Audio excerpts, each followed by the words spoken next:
2시간 전에 마감한 트레이더가 생생하게 전하는 글로벌 마켓 리뷰 델타1입니다. 드디어 다우지수는 3만 포인트를 돌파했네요. 러셀이고 다우고 나스닥이고 모두 올라서 마감했고 유로화도 다시 직전 고점 부근까지 올라왔습니다. 이머징 마켓 ETF는 연중 신고가를 기록했고요. 강력한 포모 랠리입니다. 그래도 주변 상황들 점검해야겠죠? 코스피가 어제 갭상승 도지가 나왔고 오늘 야간 옵션 시장에서는 합성 선물로 3포인트에 가까운 갭상승이 나왔기 때문에 오늘 오전장에 코스피는 콜옵션 환매 파티가 나올 수도 있는 상황입니다. 자, 아시아 세션부터 들어갑니다. 전일 우리 시장이 7포인트 넘는 상승을 하고 해외 시장이 그만큼 상승하지 못했기 때문에 우리 시장은 원래는 약한 약보합이나 도지 정도 출발해야 되는, 그러니까 약보합 정도 출발하는 게 정상인데 웬걸 350포인트 갭상승으로 출발을 했습니다. 치열한 자리 다툼이 있었지만 우선 이익 실현하려는 쪽이 더 강했기 때문에 초반에는 밀렸습니다. 그러나 전일 오후장에서 횡보한 자리를 제대로 깨지 못하자 다시 상승을 하였고 결국에는 12시 40분경에 고점을 기록하였습니다. 그런데 어제와 오늘의 흐름이 분명히 달라진 게 있습니다. 오늘의 시장이 상승을 주도한 쪽은 개인이었습니다. 개인이 드디어 선물을 매수했습니다. 그래서 오전 12시까지 선물 시장을 바치고 있었던 주체는 개인이었습니다. 반대로 외국인은 계획된 현물 매수 7,200억은 그대로 집행을 했지만 오늘 처음으로 선물 매도를 3,000계약가량 쌓았습니다. 물론 지금 누적으로 쌓은 이 델타 롱 포지션에 비하면 선물 3,000개 매도한 거는 아무것도 아닙니다. 하지만 현 선물 동반 매수가 멈추고 현물 매수에 해지가 들어오기 시작했다는 것은 이제부터의 상승은 리스크가 열려있는 상승이다. 이렇게 해석해 줄 것입니다. 물론 이 리스크가 열려있는 상승이라고 해서 바로 여기서부터 하락한다는 뜻은 아닙니다.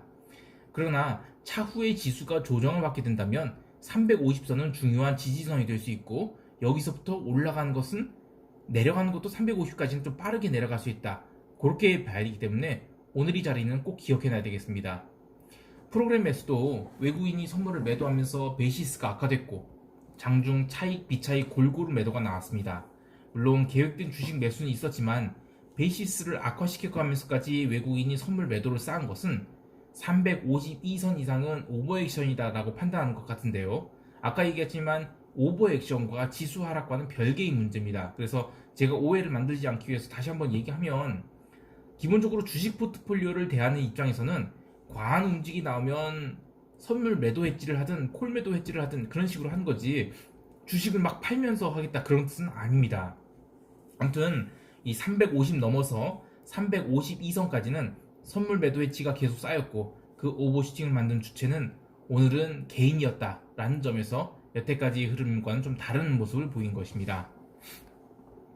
그 외에 외국인 품매수도 대량으로 쌓였죠. 외국인 품매수 수량은 아마 역대급이 아닐까 싶은데요. 물론 옛날에 그 10만 계약 넘게 2주 연속으로 한 기록도 있기 때문에 품매수했다고 지수가 급락한다 이런 거는 여전히 아닙니다. 아무튼 주의하고 봐야 되겠습니다. 대충 이 아시아 세션 정리하면 오늘 야간 시장에서 합성 선물이 크게 올라서 마감을 했기 때문에 이따가 열릴 코스피 시장에서는 오버슈팅이 나올 가능성이 큽니다. 그래서 그럴 경우에 장중에 한해서만 리스크를 관리해가면서 짧게 숏을 볼 수 있는 기회는 있을 것 같습니다. 하지만 이것은 역시 단기 매매 관점이지 하락장이란 뜻이 아닙니다. 그래서 반드시 수량 관리를 하고 일중으로만 대응해야 됩니다. 그러니까 절대로 오버나잇을 해서 먹을 생각하지 말자는 겁니다.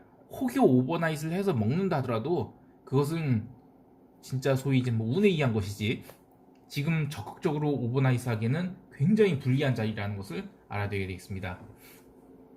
자, 이제 유럽 세션 들어갑니다. 제가 오늘 몸이 너무 안 좋네요. 목이 유럽 세션은 참 답답한 흐름이었습니다. 이 경제 지표도 독일이 11월 IFO 기업 환경 지수에는 의미 있는 게 없었는데요. 컨센서스 대비 잘 나왔어요. 그럼에도 불구하고 유럽은 지수를 당기지 못했습니다. 또 밀지도 못했고요. 그렇게 지루한 흐름을 보였지만 이 통화 시장에서는 좀 다른 흐름이 있었는데요. 유로화가 유럽 세션 내내 강세를 보였죠. 물론 그 미국 세션 잠깐의 조정이 있긴 했습니다. 그래도 어쨌든 저는 유로화가 강세가 나올 것이라고 좀 생각했었고요. 그것에 대해서 제가 어떤 분이 이제 얘기를 하셨길래 댓글을 제가 시황에서 얘기를 하겠다 이렇게 댓글을 달렸는데요. 어제 달러에서 급반등이 나오긴 했지만 모든 통화상에서 급반등이 나온 건 아니었거든요. 특별히 이젠 엔화에 대해서 더욱더 급반등이 나왔고 나머지는 그냥 적당한 달러가 워낙 오르니까 엔화가 밀렸다. 나머지도 그냥 적당히 밀린 거다. 이 정도로만 봐야 될 것입니다. 그런데 달러가 오른 이유가 뭐예요? 지금 달러 인덱스가 굉장히 중요한 지지선에 와 있거든요. 그런데 마침 그 지지선에서 그 미국이 제조업과 서비스업 PMI가 울트라 서프라이즈가 나온 거예요. 그래서 반등이 나온 겁니다. 그러니까 달러가 강세로 돈 것은 미국이 좋아서 이제 오르긴 한 거예요. 하지만 달러가 여태까지 약세였기 때문에 지수가 오른 겁니다. 계속 미국에다 돈을 풀 거고 엄청나게 돈을 풀 거고 앞으로도 뭐 계속 할 거고 그러기 때문에 달러가 계속 약세를 보이면서 지수가 오른 것이기 때문에 이게 닭이 먼저냐 달걀이 먼저냐 이런 것을 얘기하기 전에 시장은 달러 약세 기조가 곧 상승과 앞뒤로 연결되어 있다는 겁니다. 그러니까 달러 약세가 되면 상승이 되는 거고 달러가 강세가 되면 오히려 하락이 되는 거고 뭐 그런 식으로 해석을 하고 있다는 겁니다. 그래서 뭐가 됐든 뭐 닭이 먼저든 달걀이 먼저든 시장은 상승만 하면 된다. 그리고 만약 그게 약간 인버스 그러니까 거꾸로 되는 흐름이 나온다 하면 다시 그 상승 논리를 깨지 않는 식으로 다시 복귀가 된다면 계속 순서를 바꿔가면서 올라갈 것이라는 겁니다. 자, 그래서 어제 나왔던 그 시장의 모습을 보면 아시아 시장에서 그러니까 그렇게 그 비달러들이 쫙 밀렸다가 아시아 세션에서 먼저 오지 달러가 전일 하락분을 싹 만회했죠. 그걸 보면서 오케이 유로화도 이게 무조건 올라간다 그렇게 봤고 유로화를 롱을 잡았습니다. 그런데 파운드도 다 올라왔죠. 유로화도 다 올라왔죠.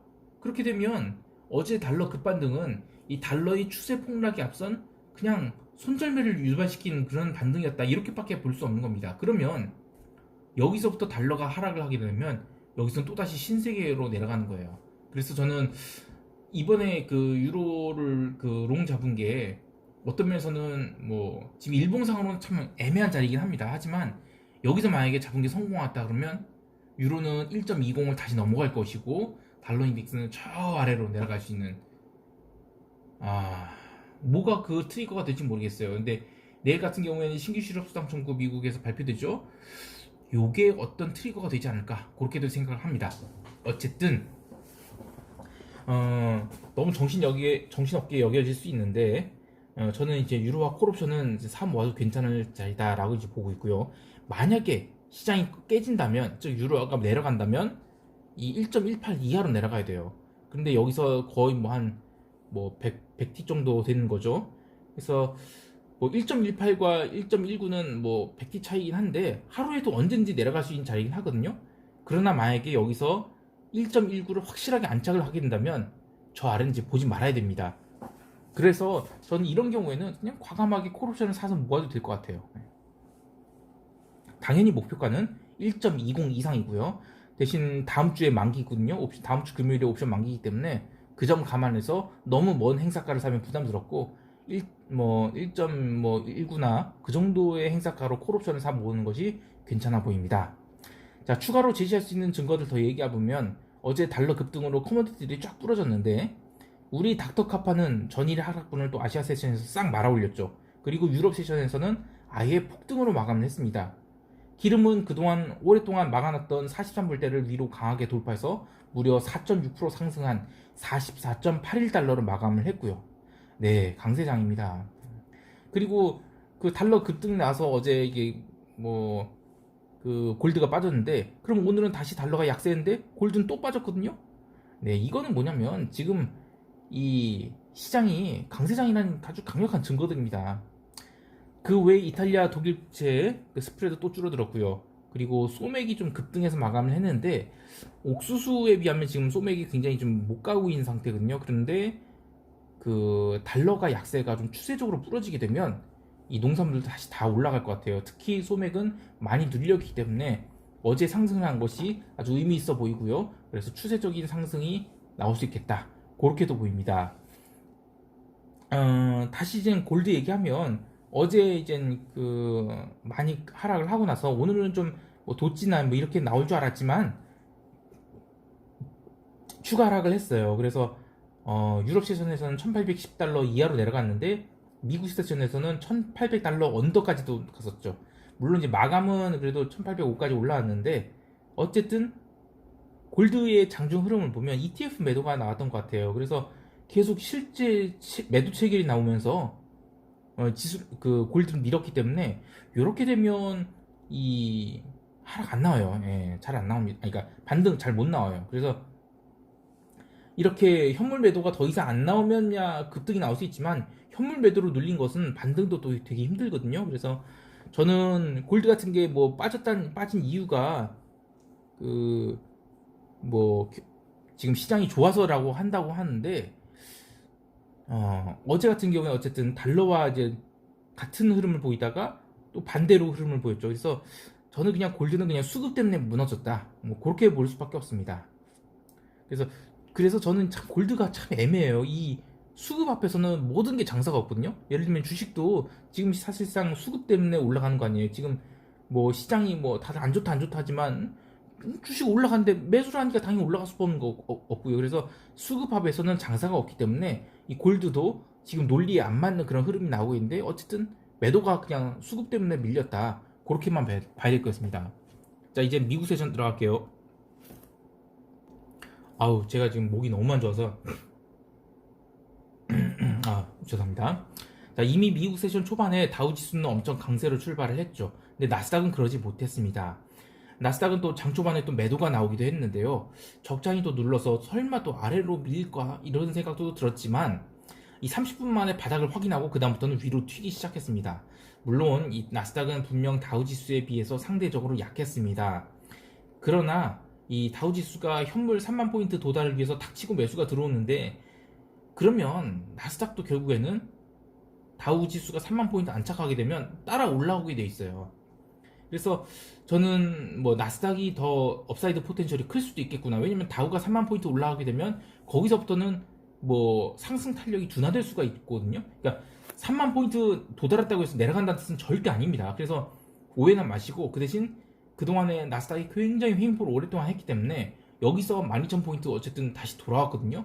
그러면 이게 롱 포지션 입장에서는 굉장히 큰 어떤 버팀목이 됩니다. 그래서 숏 포지셔너들에게는 손절해라. 오랫동안 횡보한 상황에서 이제 하루만 더 올라가면 나스닥은 커버링도 나올 수 있어요. 그래서 시장은 강세장이다. 그렇게 보고 있습니다. 자, 그리고 여러 차례 얘기했듯이 이렇게 선물이 종가 고가로 끝나면 최소한 아시아 세션 초반까지는 미국 지수 선물이 또 달려요. 그래서 이 상승세를 무시하지 말아야 된다라고 얘기를 해봅니다. 개별 종목 보면 기름 주식이 가장 크게 올랐고 또 뭐 사실 생각해보면 엑소모빌 3달러는 진짜 너무 쌌던 자리예요. 그리고 쉐브론도 마찬가지고요. 그래서 대부분이 좌우 종목들이 올랐고 금융주도 엄청나게 커버링을 보였습니다. 특히 금융주 중에 못난이 대장주였던 웰스파고가 커버링성 상승이 나와서 8% 넘게 상승을 했습니다. 테크 섹터도 나름 뭐 잘 달렸어요. 테슬라가 무려 6.43% 올랐고요. 참 엄청납니다. 네. 자, 시장 총평 들어가겠습니다. 오늘 이야기가 제가 너무 길어졌는데 어쨌든 언론에서는 이 옐런 재무부 장관 내정자에 대한 기대감과 트럼프의 사실상 패배 선언 같은 것으로 시장이 폭등했다고 하는데 이건 좀 핑계 같고요. 어차피 오를 시장이었습니다. 사실 내용을 보면 야, 이거 정말 과하다 싶을 정도로 달리고 있는데요. 다우지수 3만 포인트 도착했다고 시장이 꺾인다? 천만에요. 여기서 얼마를 더 갖다가 조정이 나올지 모르기 때문에 절대로 숏차 먼저 치지 마시기 바랍니다. 최소한 힘이 약해져야 돼요. 그러니까 음봉이 연속해서 2개 이상 나오면 그 다음부터는 이제 조정이 나올 수 있겠구나 하면서 올라갈 때 다시 조정을 보는 그런 걸 해야지. 음봉 하나 나왔다고 해서 또는 뭐 너무 많이 올랐으니까 아니에요. 숏 보지 마시기 바랍니다. 제발요. 장중에 정말로 숏을 보고 싶다면 장중에만 적은 레버리지로 먹튀 해야지 절대로 숏을 오버해서 물려서 오버하는 거 절대 없었으면 좋겠습니다. 오늘도 성공 투자하시기 바라고요. 마음을 차분하게 하면서 시장을 냉정하게 좀 보셨으면 좋겠습니다. 그리고 제가 오늘 목이 너무 안 좋아서 아저씨가 힘들답니다. 이해해주세요. 쉐린이가 못 나왔네요. 좀 빨리 컨디션 회복하도록 하겠습니다. 고생하셨습니다.